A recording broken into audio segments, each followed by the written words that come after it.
مکہ میں روزوں کو منہدم کیا گیا ہے،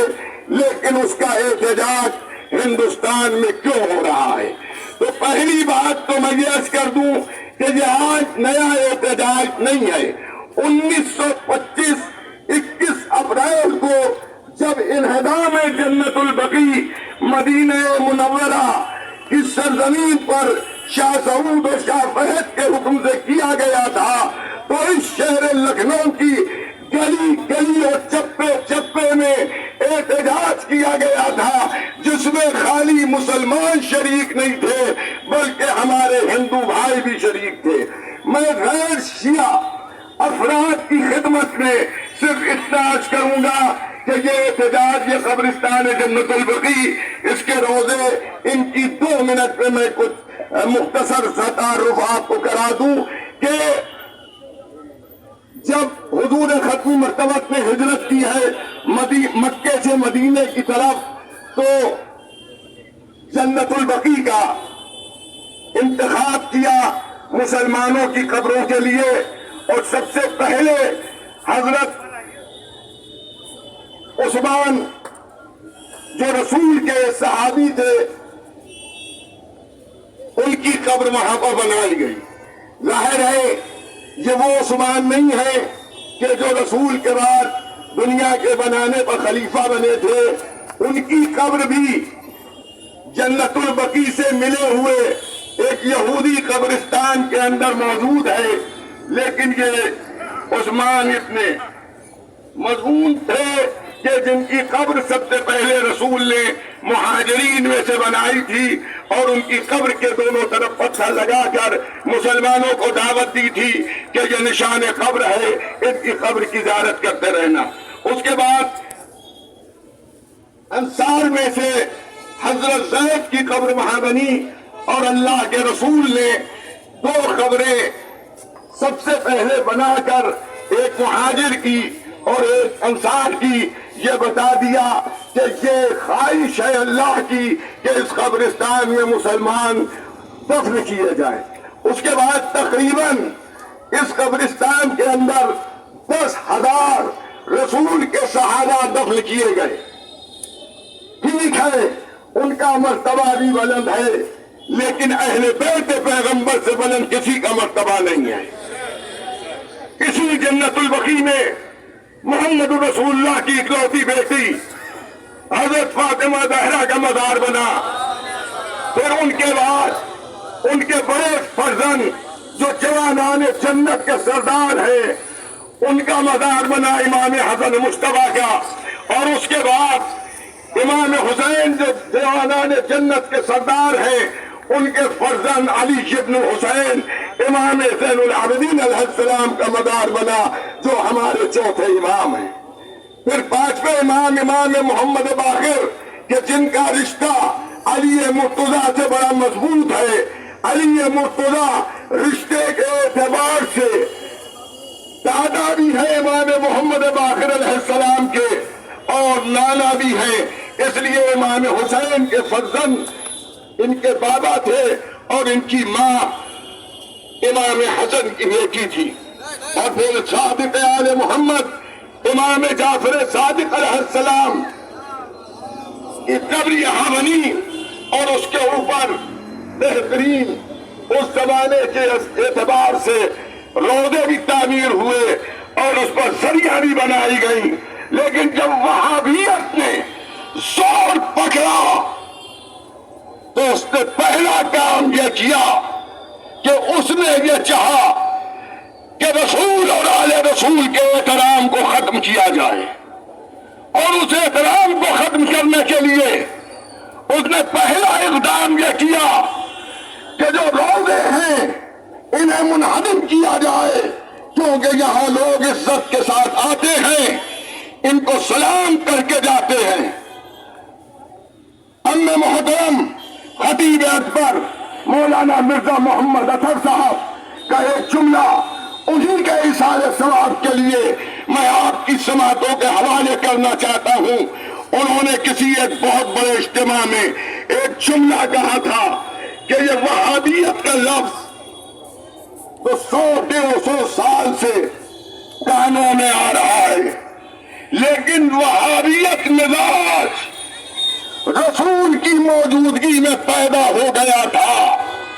اور اس کی دلیل اس نے یہ دی، انہی نے یہ دی مولانا مرحوم نے، کہ وہابیت کا مزاج یہ ہے کہ رسول کی تعظیم نہ ہو، آل رسول کی تعظیم نہ ہو، تو جس نے رسول کی موجودگی میں رسول کے دماغ پر شک کیا وہ بھی بڑا وہابی تھا۔ تو یہ ذہنیت خدیر کے اعلان کے بعد نامعلوم بابوں کی اولادوں کے ذہن میں پیدا ہوئی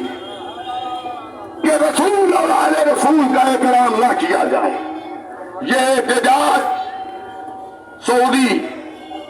ظالم حکمرانوں کے خلاف ہے۔ ہندوستان میں تو ابھی 14 شعبان کو جب مسلمان اپنے بزرگوں کی قبروں کی زیارت کرنے جاتے ہیں تو ہماری بھارت کی حکومت وہاں بندوبست کرتی ہے، پولیس کا انتظام کرتی ہے، مگر کس لیے؟ کہ زائرین کو کوئی نقصان نہ پہنچے۔ سعودی عرب کا نام تو گنیز بک میں آنا چاہیے ہے کہ دنیا کا یہ اکیلا ایک ایسا ملک ہے کہ جہاں اگر کوئی معصومین کی قبر کی زیارت ذرا دیر کو کر لیتا ہے تو اس کو پریشان کیا جاتا ہے، اس کو اذیت دی جاتی ہے، اس کو پریشان کیا جاتا ہے۔ بس اب میری تقریر تمام ہو رہی ہے۔ میں اس موقع پر اپنے ان اہل سنت بھائیوں سے بھی ایک سوال کرتا ہوں کہ آپ بھی مسلک وہابیت کے مخالف ہیں، لیکن آپ نے ہماری عداوت میں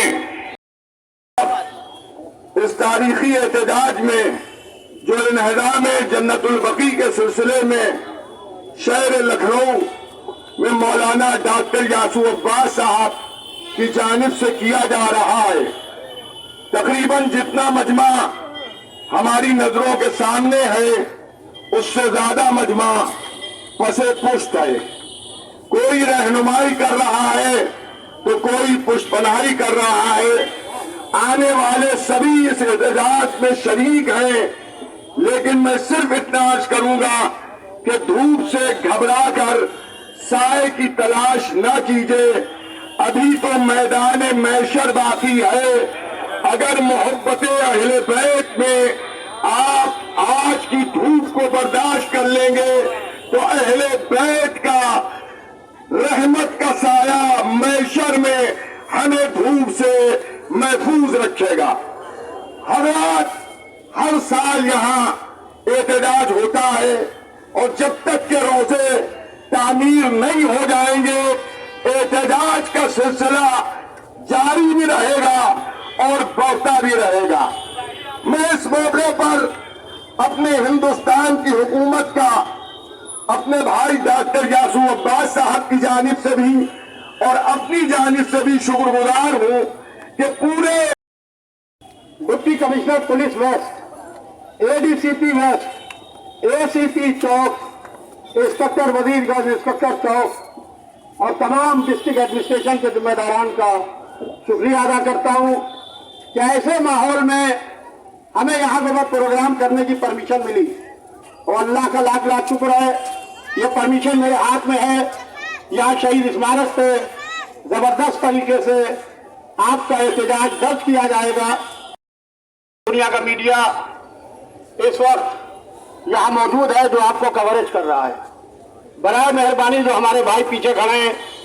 ان سب سے میری گزارش ہے کہ سامنے آ جائیں، اور ابھی کیونکہ یہاں نوراتر وغیرہ چل رہے ہیں، آپ کو معلوم ہے، حضرت حسن یہ آواز استغاثہ بلند کر رہے ہیں، حضرت زین العابدین یہ استغاثہ بلند کر رہے ہیں۔ ہم اسی آواز استغاثہ پر لبیک کہتے ہوئے یہاں پر جمع ہو گئے ہیں اور آواز دے رہے ہیں، اے رسول کی بیٹی، اے سیدہ، اے عالمہ، ہم آپ کی آواز پر لبیک کہتے ہوئے اس وقت تک آواز احتجاج ظالم کے خلاف، آل سعود کے خلاف بلند کرتے رہیں گے جب تک آپ کا روزہ تعمیر نہیں ہو جائے گا۔ دوسری روزے عاشورہ ہے،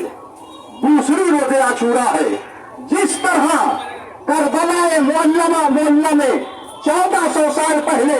حضرت امام حسین علیہ السلام نے آواز استغاثہ بلند کی تھی، حل من ناصر ینصرنا حل من مغیث یغیثنا، کوئی ہے جو ہماری آواز پر لبیک کہے۔ میں سمجھتا ہوں کہ آج جنت البقیع سے، ٹوٹی ہوئی قبروں سے یہ آواز استغاثہ بلند ہو رہی ہے، حل من ناصر ینصرنا حل من مغیث یغیثنا، ٹوٹی ہوئی مزار سے